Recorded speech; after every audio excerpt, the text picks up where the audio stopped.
2026 calendar भिंतीवर लावलं. अक्षयनं पहिलं बघितलं की या वर्षात जोडून सुट्ट्या कुठं आहेत. कॅलेंडरचं पहिलंच पान उलटलं आणि जानेवारीच्या शेवटच्या आठवड्यात जोडून सुट्ट्या दिसल्या. महिन्याआधीच नियोजन सुरू झालं की त्या जोडून सुट्ट्याला मनाली गाठायची. आमच्या 5 जणांच्या टोळीनं अचानक सुट्ट्या टाकून फ्लाईटनं दिल्ली गाठली. त्यानंतर दिल्लीत पोहोचल्यावर झाला खरा गेम. घाई गडबडीत पप्प्या त्याचा चष्मा पण विसरला आणि मास्क पण. गाड्याला दिल्लीच्या प्रदूषणात दिवसा डावळ्या समोरच दिसायचं बंद झालं. त्यात घाणेरड्या हवेमुळे नाकात गुदगुल्या व्हायला लागल्या. शेवटी कॅब करून आम्ही ट्रॅव्हल्स पर्यंत पोहोचलो आणि ह्या प्रदूषणातून पहिली कल्टी मारून मनालीला निघालो. पण आमच्या मनात इतक्या प्रमाणात वाढलेल्या प्रदूषणाचा विषय मात्र तसाच होता. गाडीत आमची यावर चर्चा सुरू झाली. हे एवढं वाढलेलं प्रदूषण खरंच भारताला संपवतंय का?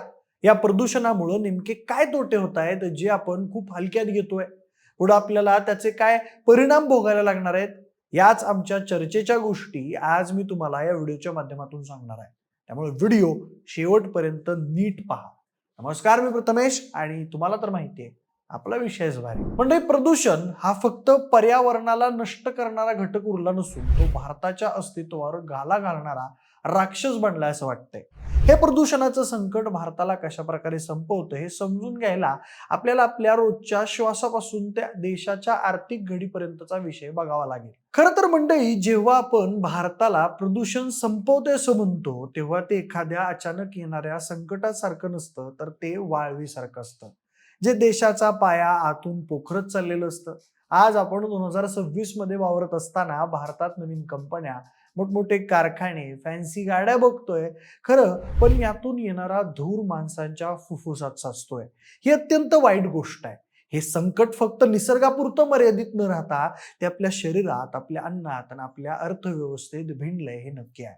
प्रदूषणातलं सगळ्यात मोठं घातक रूप म्हणजे हवेचं प्रदूषण, ज्याला आपण AQI एअर क्वालिटी इंडेक्सच्या माध्यमातून मोजतो.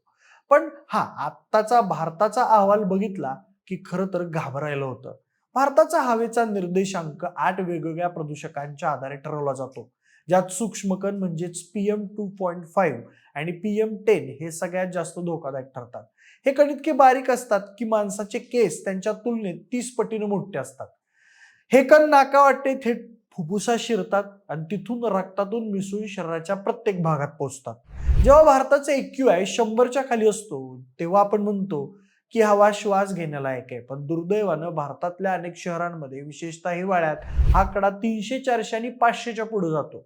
500चा AQI ओलांडणं याचा अर्थ असा होतो की आपण दिवसाला 20 ते 30 सिगारेट ओढल्यामुळे जेवढं नुकसान होतं तेवढं विष एका दिवसात आपल्या शरीरात ढकललं जातंय. हे प्रदूषणाचं विष माणसाचं आयुष्य 5 ते 10 वर्षांनी कमी करतं हे नक्की. त्याचबरोबर हे प्रदूषण भारताला कशा प्रकारे संपवतंय याचे अनेक पदर आहेत. पहिलं म्हणजे आरोग्यावर होणारा परिणाम. पूर्वी असं मानलं जायचं की प्रदूषणामुळे फक्त फुफ्फुसाचे किंवा दम्याचे आजार होतात. पण आता सायन्सने प्रूव्ह केलंय की हवेतील हे विष थेट हृदयावर आणि मेंदूवर परिणाम करत आहे. आजच्या घडीला भारतात तरुण पिढीमध्ये हार्ट अटॅकचं प्रमाण वाढण्याचं प्रदूषित हवा हे एक मुख्य कारण आहे. त्यानंतर गर्भवती महिलांवर होणारा याचा परिणाम तर खरं तर अंगावर काटा आणणार आहे. प्रदूषित हवेमुळे जन्माला येणाऱ्या बाळाचं वजन कमी भरणं किंवा त्याला जन्मताच कुठला तरी शारीरिक आजार असणं अशा समस्या आता वाढलेल्या दिसत आहेत.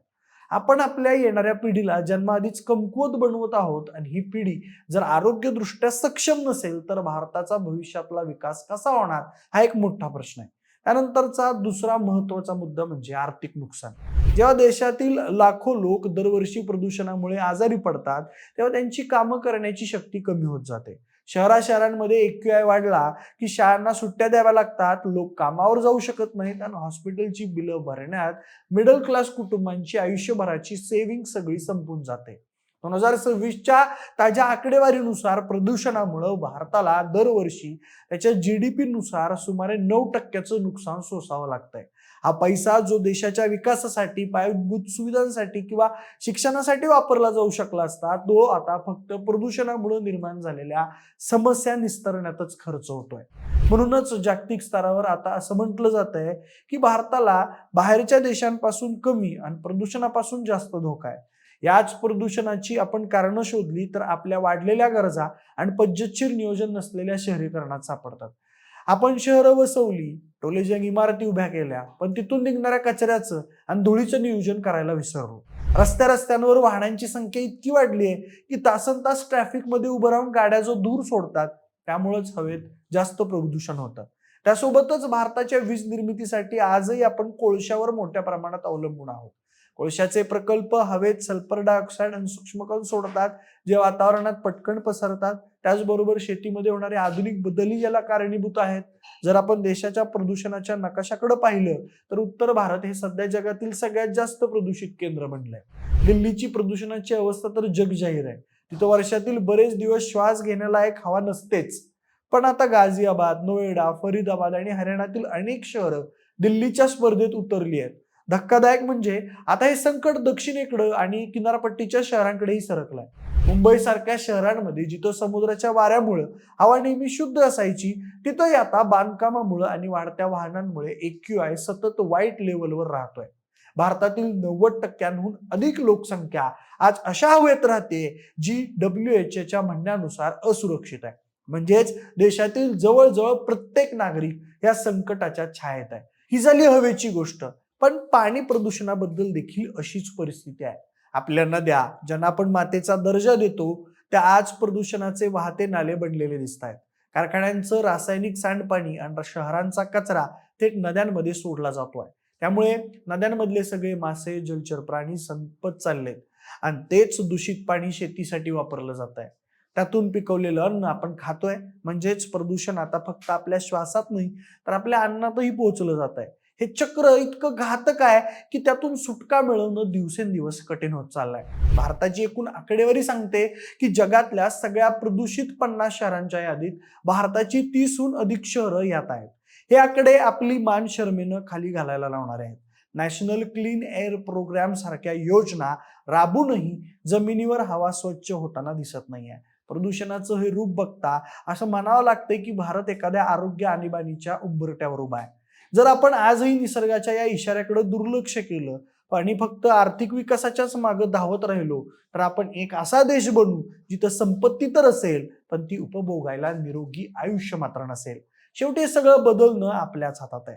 केवळ सरकारवर डिपेंड राहण्यापेक्षा प्रत्येक माणसानं आपापल्या स्तरावर प्रदूषण कमी करायला पावलं उचलायची गरज आहे. स्वतःच्या गाड्या घेऊन मिरवण्यापेक्षा सार्वजनिक वाहतुकीचा वापर करणं, कचरा न जाळणं, पाणी वाचवणं, त्यासोबतच नदी स्वच्छ ठेवणं आणि जास्तीत जास्त झाडं लावली तर हे छोटे वाटणारे उपाय जेव्हा 1.4 अब्ज लोक करतील तेव्हाच मोठा बदल शक्य होईल. त्यातून घडणारा विकास हा आर्थिक सुद्धा असेल आणि उपभोगण्यासाठी आपण निरोगी सुद्धा असू, हेही तितकंच खरं आहे. बाकी मंडळी, या वाढत्या प्रदूषणाबद्दल तुम्हाला काय वाटतंय?